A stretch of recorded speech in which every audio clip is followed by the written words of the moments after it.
Hi everybody, welcome to the channel for new battle report. So this is the second game of ETC 2023 in Amsterdam. We are facing Germany. So as a reminder, we had a good start.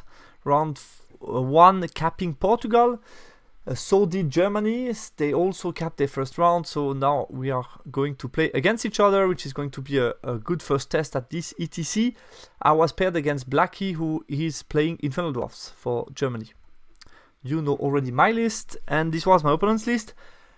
He's playing an Overlord on the Bull of Shamut, which is a character that we saw a lot for Infernal Dwarf during this ETC, or a lot we saw in several lists. I would say that performed quite well. Then he had a Master Alchemy of Nezib Kesh to be basically an engineer for one of the rocket battery and make them hit on 3-up with a Binding Scroll. He had a Small Prophet of Shamut, who has a 2-up armor save and has a spell of Occultism.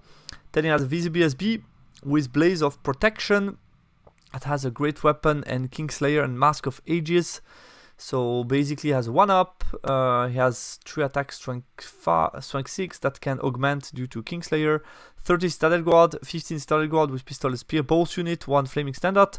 Then he had 2 Shackled Slave unit, 18 Immortal with Spear Musician Champion, 2 unit of Anointed to be on the flanks, 2 times Rocket Battery, and an additional Chaff piece with Vassal Cavalry. So for an Infernal Dwarves, I would say he has a lot of available chaff. He has the Vassal Cav, he has the Prophet of Shamut, he has the 2 unit of Slaves. So quite a lot of cheap unit that he can throw around, and then he has some resilient unit, being the Citadel Guard and the Bodyguard Immortal with most likely the BSB in it. Setting, we are playing King of the Hill and Dawn Assault, and below we have the spell selection. On my side, worth mentioning, I picked the 3 spells that are good usually against War Machine, despite the fact that Fireball are not so good against Infernal of War Machine because of the ward save against fire, but still picked double Fireball plus 1 of Insect combo, and the rest are buff spell. And on his side, you see Hereditary, the Armor Save Boost, Glory of Gold, and the Silver Spike for his Alchemy Mage. Matchup analysis, so obviously double rocket is far from ideal for my list. It can do a lot of damage against any of my units or monsters, but I anticipated 2 scenarios. The first one is he deploy them a bit in the back, then if possible I would minimize the impact during most of the game at least. And the second scenario, he deploys them forward, so close to the starting line, to try to have a lot of target and basically anticipate the fact that I could completely, just nullify the matchup and be okay with a 10. So he could put them forward, try to be aggressive and have more opening in the matchup, but in this case I could try to kill those war machines with my shooting and magic. So it really depends a lot on him, what he wants to do. Since the matchup estimation for me was 8, I would be okay to basically not engage, try to get points from distance and have something close to a 10. So it depends really on him if he wants to get a win out of this match. Starting is not necessarily needed. I was ready to play the drop game, see where his War Machine goes, because like I said, it depends for me a lot what he does with the War Machines. I want to be in the right position, and if he can deploy his War Machine in a nice spot, and me not having the possibility to shoot them early on, because he has the range advantage, he shoots 36 and me only 30, it could be a problem, so I definitely need to see the War Machines. If not, starting, minimize turn 1 shooting, obviously, and secondary, I think here in this case, since I don't want to start and neither does he want to start, then I think winning the side is probably more important here to try to create an advantage. We're playing, as a reminder, Dawn Assault King of the Hill, so sometimes when you pick side you can really create an advantage, and as you will see, it's also the case in the map we are playing. So deployment, we had the following map. This was map A5. I wandered for side and I picked the following side, cut this way, and I picked as a King of the Hill, the terrain to defend for me was a lake, which is very, very hard for him to reach. Basically, he would need to walk over my entire army to go into this piece of terrain. So, and I gave him this part of the map he cannot deploy, which also gives him, as you can see, not a lot of possibilities of what kind of terrain he can defend. And he picked just the field in the middle of the map, which makes it more or less like a hold the ground type of game. So it's definitely in my favor. And then after that, obviously he told me he saw also the advantage of exchanging drops. So he told me you can start to deploy. I started with a giant. He put something, I don't remember with what he started, but definitely didn't put the war machine early on. He put something like, I think, the Toruk, the Vassal Cav, obviously, quite early. Slaves as well. I think that were his couple of first drops, free drops. And my drops, we exchanged drops until I dropped that, this one, and this one. And basically I had 4 drop left at this point of time. The 3 big blocks plus the characters. And that's the moment when he told me I'm going to drop to try to start the game. And he did the following. He put here the Citadel Guard as close as possible to my piece of terrain. His small prophet, here as you can see the anointed. The 2 war machine as close as possible to my starting line, which leaves me with no choice to really minimize the matchup. I need to play it and try to kill those war machines, so it's going to be interesting. Slaves, the bull guy. Then he has in front the immortal, and behind basically the bunker for the engineer. Here in the back is Vassal Cav, and on the far right the second unit of Anointed. And my counter deployment, so I put Tribesmen in the back like as first couple of drops. The Giant here, the Frosty also as first drops. The same for the Tigers, like I told you. And then that's the moment where I think I time out at some point in deployment, and we decided with my coach to do basically a big line with the Bruiser and all the characters to try to hide the shooty Mercvrets and put the shooty Mercvrets in a position where they could shoot turn 1 on the war machine, which is key because he has only +4 on the roll to start. And if I'm not mistaken, if he would die on the roll, basically if I roll a 6 and he roll 2, makes it 6-6, I think we don't roll. In this case, I would be able to start. So I think I have like a small chance of starting, but still a chance. And if I'm able to start, that could be huge, because I could start by, like you see, reforming the Death Star, moving those guys forward, and then shoot at the first war machine and maybe try to damage before him. But in the likely case of me not starting, basically there is hard cover for those guys and there is light cover for those guys. So let's see what target he decided to pick. We will see. We rolled to start first turn, and he won the roll for this side for the first turn, so he decided to start the game. Basically push his army forward and the Anointed towards the flank, leaving me with no interesting charge to take, obviously. Then let's move on. Yeah, he plays his... you will see it's a technical game with a lot of positioning and small detail, but that matter a lot, which is expected when you face Germany. So he plays his small prophet to give his rocket battery light cover against most of my poison shooting, which I think is very interesting because it's not so important. If this prophet could die, basically he has a 2-up armor save, so he could die to my shooting, but it matters less as the rocket battery do, which are really key in the matchup. I mean, they can do a ton of damage to my unit, wounding on 2-up, hitting on 4+ or 3+, so definitely they can do a lot. So this is going to be key if those guys can survive.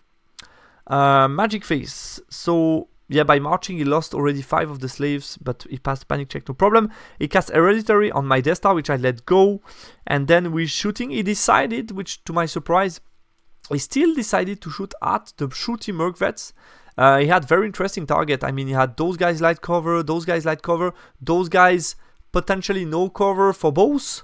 So he decided against shooting on my Death Star and opted to shoot at my Mercvret despite that, which succeeded in 2 wounds on the Mercvret, which is not that much, because one of the war machine was hitting on a 6-up and the other one on a 5-up due to hard cover. I thought, when looking at the picture, I thought about the idea of I could have been 3 wide and tried to hide them completely, but to be honest, I think it's better for me that he takes those hard shots against this unit rather than going with the 2 war machine against the Death Star. Because if he goes with both and kills like, I don't know, like 4 bruises turn 1, it's not the same Death Star. I mean, it's a rank less. It could potentially encourage him or give him more option to push towards me. So I know that the matchup shooting against shooting is key, but at the same time, hurting the Death Star could be huge as well. Especially also regarding his secondary to protect. So I don't know about that. I think it's good that I gave him the choice to shoot at them with hard cover instead of not giving at all, and I like the fact to be the option to be forward to be potentially jump the BSB. So let's move on to my turn 1. Okay, so basically The Death Star, as you will see most of the game, is going to angle to avoid the Overlord going out of arc. I think that's key. I also verified each turn where he can chaff me and if I can go out, at least with a character, to try to hurt him and so on. So that was key. The Giant is in a position where I have a line of sight on the left, meaning if those guys march, I will be able to see them and potentially terror check them. So basically force a check or have a charge flank and so on. But at the same time, I'm also zoning those guys. I gave him no charge, so I don't want him to try a double six that he has no downside to try it, basically. So I just kept in a position where I can zone both. I brought my darts a bit closer to my Death Star to have a reliable leadership on them. And I place my Mercvets in a way that I can have 5 within range of the War Machine. So I only get 1 that cannot shoot. And I have also the BSB as well that can shoot the War Machine plus my 2 mages. So basically I have spells plus shooting to try to hurt the first War Machine. Move the dog forward, so basically by blocking those guys from charging, trying to tempt them to charge me. If he doesn't do anything, that could create an option where my dogs could charge a War Machine, could charge the slaves. So I want to start to put pressure on him. On the left flank, I push as well the Frosty to be in a position where does he really want to try to take... Because the weakness of those guys in the flank is the leadership. Leadership 9, no rerollable. So if at some point they have to take a terror check, does he want to risk that? Not sure. So there could be effective zoner on the flanks, the 2 monsters against those guys. We will see. Let's move on to Magic Phase. I got a Chilling Hole on the War Machine, so basically make him -1 to wound on his next shooting. Fireball was cast on one of the War Machine but did 0 wound. And then with shooting, I got 5 guys. I think all of them in light cover, which shoot at the first War Machine, so on 6 up. So basically it's 10 shot on a 6 up. 6 up is poison, and then he has a 6 up armor save. I basically managed to do 0 poison shooting, and then with the BSB, who hits always on a 4+, on the same target, I also managed to do nothing. So that's not what I wanted, definitely. And to protect myself, I only casted the Chilling Hole, so he dispels Swarm of Insect, obviously. So this is not the best start. His turn 2, I decided to put his Prophet in front of the dogs, tempting me to charge, and basically it's like using, like I told you, this is a very well done move and detailed move from him. Basically, those guys cannot charge by passing here. I don't think, yeah, maybe he could close, I don't know if even if he could close the door or not, but there is definitely enough space here. That's something I measured, but I think if I touch here, he could close the door. I'm not sure. Maybe he could close the door, but only to 1 model. And the same here. If I charge, he can close the door, but only with 1 model. And then there is no overrun into nothing. So basically, that's his idea.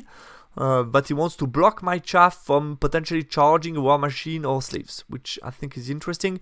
The rest basically shuffles around a bit. He moves a bit forward here. He is giving me a first piece of information. He accepts a long charge from the Giant. Basically, if I take the charge, it's a 9... leadership check, and if he passes it, he's going to strike me with 3 models, which I cannot afford. So it's a correct evaluation of the risk here. If I get charged, I'm going to die, and then my right flank would be wide open, so I cannot take that risk. So he assesses that correctly and pushes a bit forward by leaving me just a long charge to tempt me to do any mistake. And here I think it stayed out of charge range. Because here there would be a downside if there is a failed charge, since I have 2 units on the left. In his Magic Phase, he failed the Silver Spike. He got +1 armor save on the rocket battery to try to protect himself. And then shooting phase, something important happened. The furthest rocket battery, which is this one, which has no engineer, misfires. He rolled like a 111. And then rolls a 1, so it cannot shoot for the rest of the game. And this is obviously huge, because you know the impact of the rocket battery on the game. And this is also one of the reasons, for the record, why I don't like at all War Machine that are on the ground. Because here the matchup is quite influenced, or my estimation of the matchup is quite influenced by those rocket batteries.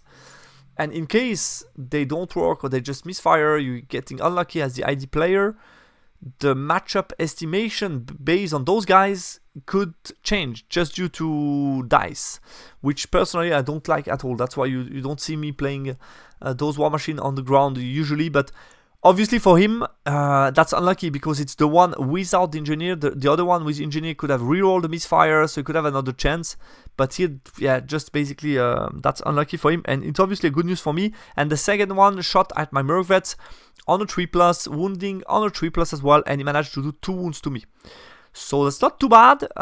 That's basically good news. After turn 2, there's only one still active that I can continue to shoot next round. So this is going to be interesting. My turn 2, I decided to take the charge with the dogs.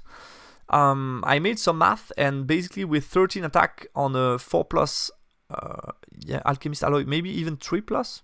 I think as Alchemist Alloy, which would be a 3+, 5+, and I have a charge.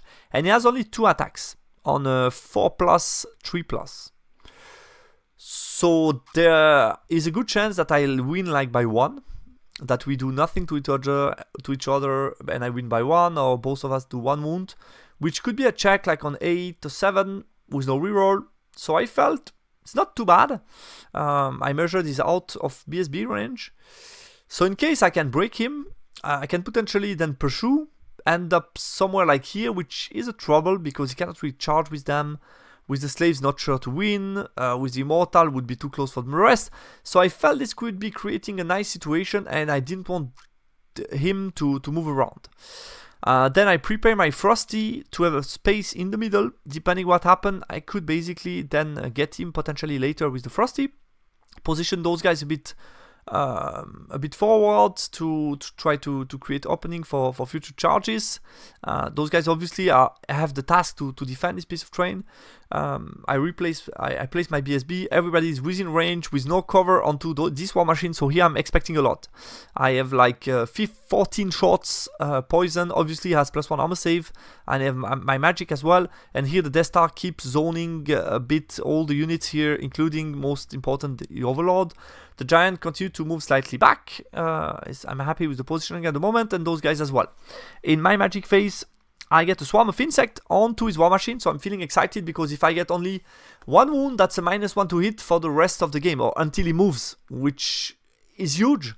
I felt I get 4 6s, so I feel okay, there is a good chance that he might fail a 3+ armor save, but he passes all 3+ armor save, which result in 0 wound and no -1 to shoot, which was the most important. So this is a bit unfortunate, and to continue on the same on the same topic, or the same how can I say, I don't know, but basically I rolled 0 wound with the shooting attack. That's what I wanted to say to you though. So that's again 10 shot on a 5+ this time, 4 shot on a 4+, all with poison. He has a 5+ armor save after that, but I just rolled poorly. I think it's not, this time it's not him rolling armor save, just I roll like no poison into round of shooting, and that's very disappointing this time because I wanted to do some wounds, like it should be like 2 or 3, and yeah, it's starting to be complicated if I don't do anything to this war machine, and he keeps shooting me on a 3+ with no cover, nothing. Then let's move on to close combat, and he rolls a perfect 2 attack on a 4+, on a 3+, 2 wounds. And I do nothing in return, meaning I lose by 1, but I pass my check on 8 rerollable, so that's all fine for now. Let's move on to his turn 3. So here we still engage on the flank. He moves slightly forward, leaves me with like a charge on maybe 11. Other than that, yeah, he moves the rest slightly forward. The Overlord didn't move that much, as you can see. Here he continued to move like each turn like 2-3 inch forward, and he shuffled around with the various units, try to defend his train as well, and try to push slowly forward and prepare the slave. In the magic phase, he gets a breast weapon off, which I didn't mind at all. To the contrary, I was happy with that, because basically now that I didn't win on the charge and he's getting closer to his BSB, I want to break. I want to lose combat. I want to break. I want to flee. Either go pass or be catch and then eat him with the Frosty. And basically the trade-off would be same amount of point, but 1 spell less for him. So I would be quite happy with that. So I let him have the breast weapon. He gets also +1 armor save. I don't remember on, I think, no, he didn't get that. Yeah, with 1 dice. I don't remember on what. And with shooting, he did this time 5 wounds. So this time he's going, like a higher roll. He gets 5 wounds to my Merc Vets, which hurts a bit. And also 1 wound to the Bruisers with something else.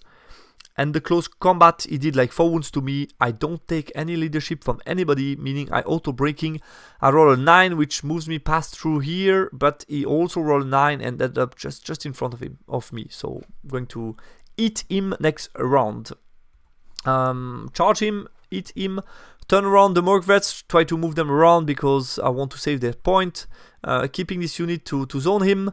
Move the BSB back in this unit and basically continue to zone him. Here I find a spot where I can insert and the bull doesn't see me, those guys doesn't see me. They would need a full turn to march over here, and even after that they cannot charge anything. I push a dart forward, try to create something later on, and I also wanted to stop the slave. Basically they are like chaffed, so they cannot march 12 and block my Death Star in any fashion, which I think was important.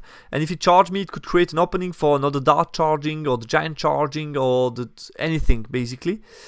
The small mistake that I did when charging with the Frosty in between here in the gap, I should have tried to reform a bit better. I don't know if I had the space, to be honest, but maybe I didn't have the space to do it.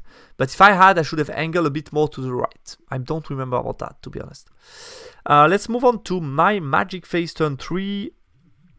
I got Chilling Hole on the War Machine, and then I got a Fireball that did finally 1 wound to the War Machine, but still 4 or 5 left, I think 4.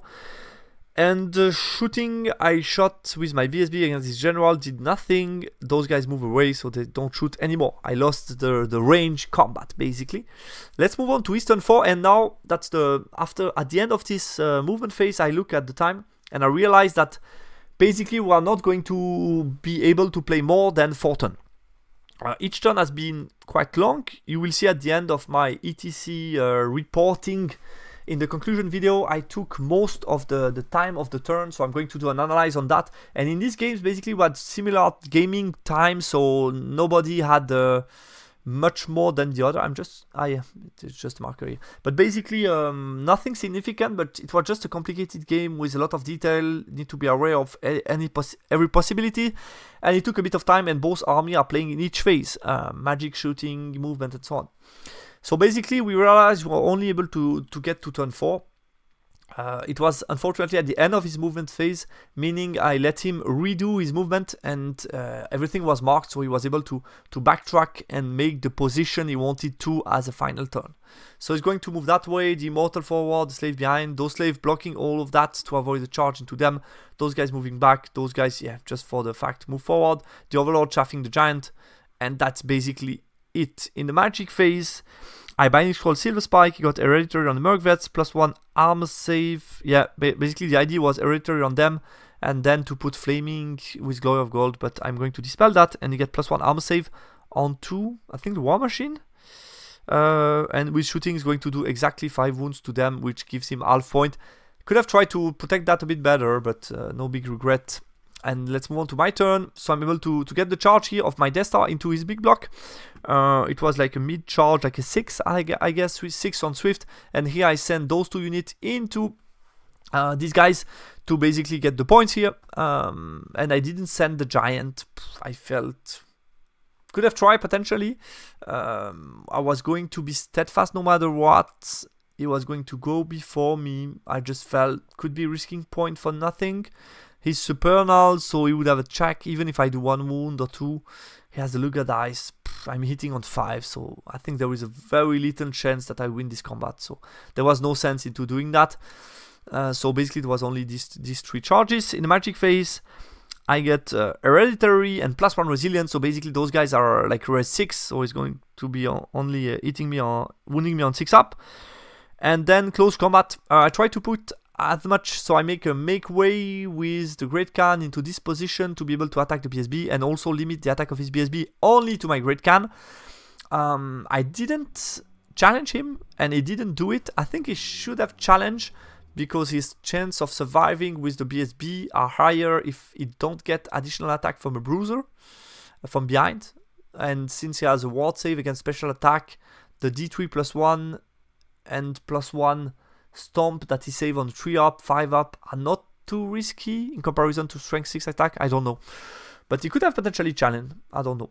I'm going to go full what I can. So 5 attack strength 7 from the Great Khan plus 3 attack strength 6 from the Bruisers against his BSB. And I'm going to do 2 wounds, which is totally what should happen. And I calculate it is like a 17% chance of killing his BSB. And I did a good amount. I don't remember why, but he cast the +1 armor save on the War Machine instead of those guys. I think he could have protected them with the +1 armor save. I don't know if he didn't expect me to go through, but I did a good amount of work on those guys and basically needed to kill the BSB to stop the bodyguard. So in this case, it was just bodyguard, and that didn't matter at all because it only had to pass a 9 rollable. But if I would have killed the BSB, that would have been a chance for me to try to win the secondary, which would have been a bit of a steal, but you never know, you have to try out, and it ended up here sticking for the Immortal, and here I just killed the slave, and that was the end of our game. It ended up being a 10-10. I killed a Prophet, 1 unit of slave, he killed my Tigers and half of the Merc with shooting, and it ended up being a 10-10. Basically, there is not enough difference, and nobody was able to go into the piece of terrain to defend from his opponent. Post-game analysis, so yeah, deployment, I minimized his turn 1 shooting while getting into shoot range. I think in hindsight it was the right decision to still leave him an option to try to shoot me. Tempted to shoot me on 5 up, on 6 up. I could have tried to hide them better, but I don't know if I would have liked to lose 4 bruisers turn 1. I don't think so. The first roll for first turn was obviously the first important moment of the game. I was in a position to potentially start and try to get rid of the War Machine, or at least put some magic to protect myself before he's able to shoot. I couldn't really attack with the Death Star due to the need of covering the Overlord, so at no point I was able to push due to the Overlord. If he moves to my flank, I'm in huge trouble. I couldn't really afford that. At the end, it ended up being his Overlord needing to defend the position against my Giant. My shooting didn't deliver against his War Machine, and he got misfire that was key in the matchup. We have to be honest, I think if he got the second War Machine shooting all game long, it's a different game. He could do more damage, and it's definitely more points for him. Definitely would have won this game. Turn 4 Infernal Dwarf, just getting half of the Merc. I think, I'm not sure. Looking back at the picture, I don't know if I could have had a better reform with the Frosty, or if it was just too close between the two units to be in a better reform position. But I had the feeling that I could have angled a bit more, and if I would have done so, first of all, this put more pressure on him for the last turn to potentially have a line of sight in the middle of the map and have a potential other charge, which forced him maybe to chaff a bit differently with the slaves. And second of all, potentially offers a cover to the Merc, which at the end didn't matter at all because it was no matter what a tie. Even if I save the point of the Merc, it's still a tie. Turn for Ogre Khan, yeah, I had the late chance to win the game. Like I said, it's 17% that the BSB dies, which could have been nice, but definitely was unlikely, so there is no scandal here. And that's it for this game. We ended up winning this round. As you can see, some tight games. We got like, let me have a look at it. 2 losses, one of them big losses in the mirror match. We got then 1, 2, 3, 4 wins and 2 ties. And there is also 1 big wins, meaning we win by a bit, but this was definitely a tight round with not so many big results. So basically 2 big results, the 16 and the 17. And the rest, really tight game where we win slightly more than them. And this, we end up with 86 against Germany. So, solid win. Obviously, we could have made more points as well, but it was definitely a good result against one of the strong team of the tournament. So, we're quite happy about that. And we started to show Furion that his video, his pre-ETC video, was going to be a curse during this ETC. So that was also one of the points. He gave maybe extra motivation to some of the team, including ourselves. No, but it was an enjoyable round. Thanks again to my opponent for the game. Obviously, it's a bit unfortunate that we are not able to play more than 4 turns, but I think this was also, I'm going to talk about that at the end of the ETC, but I was able to finish almost of all of my games, so I think time-wise it was most of the time okay, but we didn't have like some year in the past really 4 hours to play the game. For example, it was more like 3.5 hours. I made some calculation about that, but basically it was not as much time as it has been some years, and I felt it had been more a bit where we had a bit more time some year in the past. So yeah, this was a bit a tense game and a bit complicated with a lot of technical positioning, which needs time, and then there is shooting, there is magic, and so on. So all of that matters and needs time, and I think no one of us wanted to do a mistake that could open the game big. So I think it was a cagey game, and that was obviously unfortunate also for my opponent, because he had a bit the possibility from turn 4 try to push a bit more. I think that's what he planned in his game plan, to try to push late on a bit forward and try to get more point and maybe get the overload into combat, which he didn't have the opportunity to do because we finished earlier. But that's how it is sometimes. Guys, that's all for the second battle report. So we have two wins, 1 cap and 186 against Germany after this first day, which meaning we are still quite high in the table, and we are paired against Sweden for the 3rd round. So that's going to be the next battle report on my channel. Thanks a lot for watching, and talk to you soon. Bye bye.